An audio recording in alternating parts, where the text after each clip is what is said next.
Le 15 juillet 1910, un ancien baleinier du nom de Terra Nova quitte le pays de Galles et met le cap vers l'Antarctique avec à son bord un équipage et des équipements composés dans un seul but, conquérir le pôle sud. En effet, les diverses nations se font depuis quelques années la course au dernier point reculé du globe, et bien que le capitaine Robert Falcon Scott ait décidé de son propre chef de lancer l'expédition Terra Nova afin d'offrir l'Antarctique à l'Empire britannique, ce dernier le soutient officieusement et paiera une grande partie des frais liés au voyage. Pour compléter l'argent nécessaire, le capitaine Scott s'arrange pour lever des fonds et fait halte sur le chemin en Afrique du Sud et en Australie afin d'obtenir les derniers pécules dont il a besoin. En gros, il a débuté l'expédition sans avoir tout le nécessaire. Le terme technique, c'est avoir des bonds. Une fois en Australie, Scott a la mauvaise surprise de recevoir un télégramme contenant ces simples mots: « Prends liberté de vous informer, Fram fait route vers l'Antarctique ». L'expéditeur du télégramme n'est autre que le célèbre navigateur norvégien Roald Amundsen qui, en apprenant que le pôle Nord, le but premier de son expédition, venait d'être conquis, ravisa ses plans en secret et partit avec son équipage en direction de l'Antarctique avec pour objectif de doubler Robert Scott. L'expédition Terra Nova devient à présent une course au pôle Sud.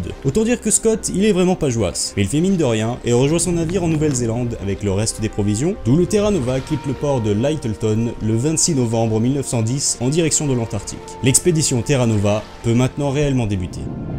La traversée ne se fait pas sans mal, car l'équipage doit faire face à une tempête déchaînée qui détruira une partie de leurs provisions et équipements. Après quoi, le navire se trouve bloqué dans les surfaces glacées de la mer et retarde l'expédition d'une vingtaine de jours, laissant par conséquent du temps à Amundsen. Les flots finissent par s'ouvrir, permettant à Robert Scott et son équipage d'accoster au Cap Evans. À partir de là, tout doit s'enchaîner très vite, car comme dirait Jon Snow, l'hiver arrive, et dans cette région du monde, ça signifie une nuit de plusieurs mois. Et pour le moment, ils peuvent à l'inverse compter sur un soleil qui ne se couche jamais, et commencent donc à décharger tout l'équipement. Pour l'expédition Terra Nova, Robert Scott s'est basé sur son expérience personnelle et a donc choisi son matériel en conséquence, mais certains de ses choix peuvent paraître douteux au vu des circonstances. Scott a par exemple choisi d'acheter des petits poneys teudeux pour tirer les traîneaux de cargaison car ils avaient été utilisés avec succès dans une expédition antérieure, là où Amundsen a choisi des chiens de traîneau plus acclimatés et surtout plus à l'aise sur la banquise. Bon, il a aussi prévu de les bouffer les uns après les autres sur le chemin pour pas manquer de nourriture, mais c'est une autre histoire, ok? Tu juges pas tant que t'as pas goûté. Scott compte également sur des modèles de véhicules motorisés à chenilles censés leur faire gagner du temps, mais ils montreront très vite leur inefficacité et tomberont en panne après quelques utilisations. La base se met donc en place, et une fois le navire déchargé, des équipes sont créées afin d'établir des dépôts de provisions à intervalles réguliers sur le trajet du pôle sud, qui serviront en fait de lieu de campement et de ravitaillement. Une fois les dépôts établis à la hâte, les équipes rentrent au Cap Evans, prêts à affronter l'hiver polaire et sa nuit sans fin.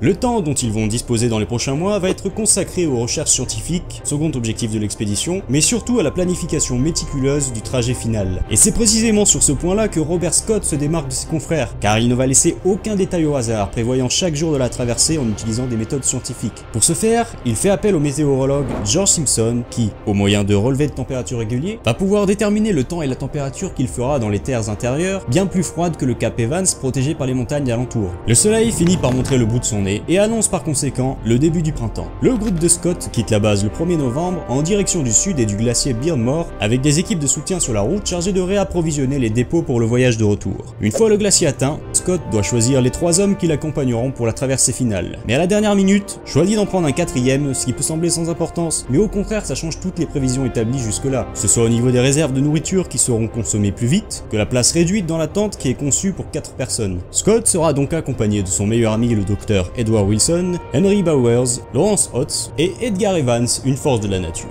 Les 5 explorateurs se mettent en route en direction du sud, traînant à pied le traîneau car tous les poneys étaient morts ou avaient été mangés, et Scott refusait d'utiliser les chiens par esprit sportif, ce qui sera bien évidemment très critiqué. Bien que la tâche soit très ardue, le moral des 5 hommes est au plus haut sur le plateau gelé de l'Antarctique, et après 60 jours de marche sur un chemin criblé de crevasses, ils dépassent le 9 janvier 1909, le point le plus au sud jamais atteint. Les voilà à présent sur une terre encore jamais foulée. Après cela, la condition physique de l'équipe commence à se détériorer, notamment à cause de la fatigue, et des rations de nourriture qui étaient calculées selon les connaissances de l'époque, qui mettaient en avant les protéines au détriment de la vitamine C par exemple, ce qui pouvait conduire à la malnutrition, et inévitablement, les membres de l'expédition commencent à souffrir du scorbut. 7 jours plus tard, les voilà à 24 km du pôle sud, lorsqu'ils aperçoivent au loin un objet noir à l'horizon. Roald Amundsen et son équipe, ayant misé sur leurs chiens et leur aisance sur des skis, les avaient précédés de 5 semaines. Le lendemain, ils rejoignent la tente laissée par les Norvégiens contenant quelques provisions et une lettre de la main d'Amundsen comme preuve de son passage. Ils plantent alors le drapeau britannique, prennent une photo et repartent en direction du camp de base.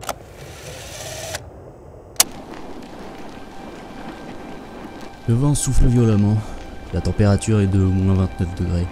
Et il y a cette humidité toute curieuse, cette sensation de froid flottant dans l'air qui ferait frissonner jusqu'aux os n'importe qui en un rien de temps. Oh Dieu, quel endroit horrible. Et c'est terrible pour nous d'y avoir autant peiné sans obtenir la récompense de la primauté. Enfin, c'est déjà quelque chose d'être parvenu jusqu'ici. Et le vent nous sera peut-être favorable demain. À présent le retour, et une lutte acharnée. Je me demande si nous réussirons. Bien que Robert Scott eût perdu la course au pôle, l'expédition Terra Nova n'était pas pour autant un échec, car il allait sur le chemin du retour pouvoir s'acquitter de son second objectif, à savoir récolter des échantillons géologiques. De plus, toutes les prévisions et préparations avaient parfaitement rempli leur fonction, et Scott et son équipe avaient bon espoir de rentrer rapidement au camp Evans. Mais les températures avoisinant les moins 31 degrés mêlées aux efforts physiques constants se ressentent sur les 5 hommes qui souffrent à présent d'engelures, donc littéralement des brûlures par le froid, et c'est particulièrement le cas d'Edgar Evans. Malgré cela, le groupe progresse relativement bien, et sur les 3 premières semaines, ils parviennent à couvrir une moyenne de 23 km par jour, et regagnent un peu du baume au cœur lorsqu'ils atteignent le glacier Beer Mort.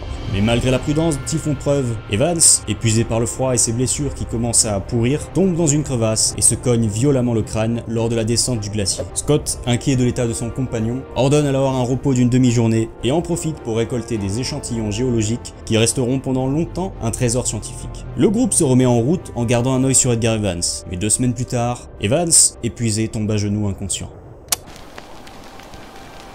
Je fus le premier à rejoindre le pauvre homme, et fus choqué en voyant son état. Il était agenouillé avec les vêtements en pagaille, les mains à l'air, gelé, et un air dément dans les yeux.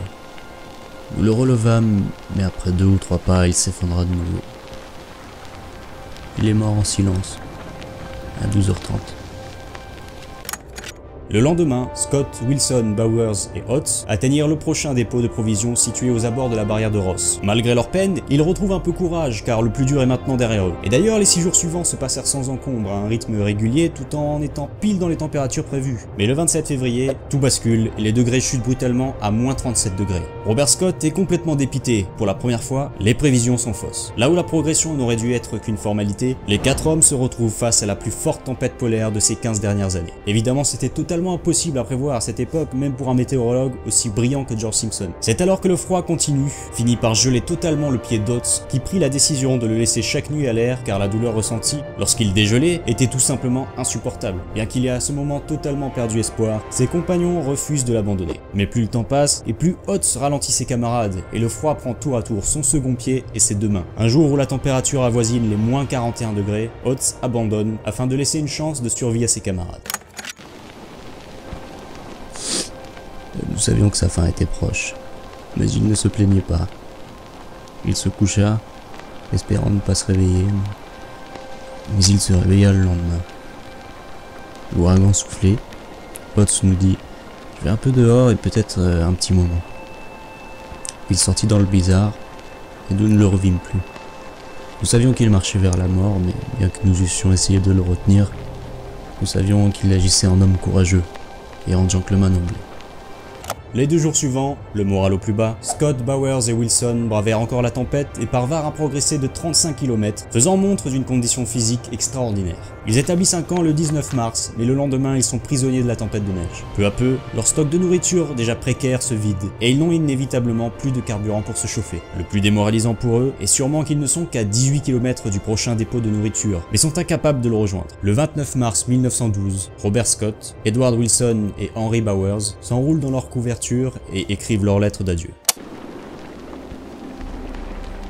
Personne au monde n'aurait pu prévoir les températures et les circonstances que nous avons dû affronter à cette période de l'année. Notre perte est due à l'arrivée subite de ce mauvais temps, phénomène dont il me semble impossible de découvrir la cause. Je ne pense pas que des êtres humains en aient souffert autant que nous pendant ce dernier mois. Si nous avions survécu, j'aurais pu parler de la hardiesse, de l'endurance et du courage de mes compagnons, ce qui aurait bouleversé le cœur de tous les Anglais. Ces quelques notes et nos cadavres doivent raconter cette histoire. Chaque jour nous sommes prêts à nous rendre à notre dépôt, à 11 000 d'ici. Et devant l'entrée de la tente persiste un paysage de congères, se déplaçant au gré du vent. Je ne pense pas qu'on puisse espérer mieux maintenant. Nous lutterons jusqu'à la fin, mais nous nous affaiblissons et la fin est proche. C'est regrettable, mais je ne pense pas que je puisse écrire davantage. Robert Scott. Pour l'amour de Dieu, prenez soin de nos familles.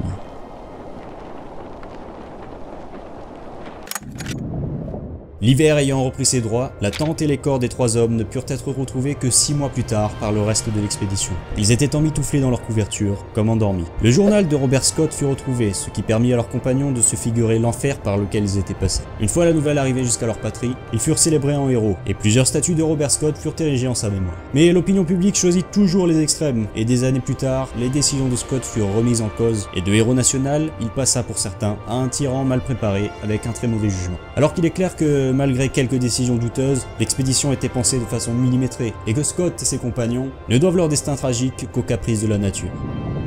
Vidéo terminée, je vous remercie d'avoir pris le temps de la visionner. Pour celles et ceux qui souhaiteraient soutenir les vidéos, il y a une page Tipeee à votre disposition. N'oubliez pas aussi le pouce bleu si ça vous a plu, et le clic sur la petite cloche des notifs. On se donne rendez-vous dans la section commentaires, et à la prochaine vidéo.